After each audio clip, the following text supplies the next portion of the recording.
तारापुतो भैया, आपके बिना खेलने में मजा नहीं आ रहा है।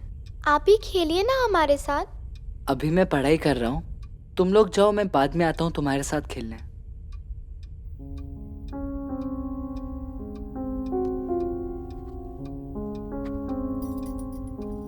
किसी को नहीं आना है तो ना आए, हमें कोई फर्क नहीं पड़ता।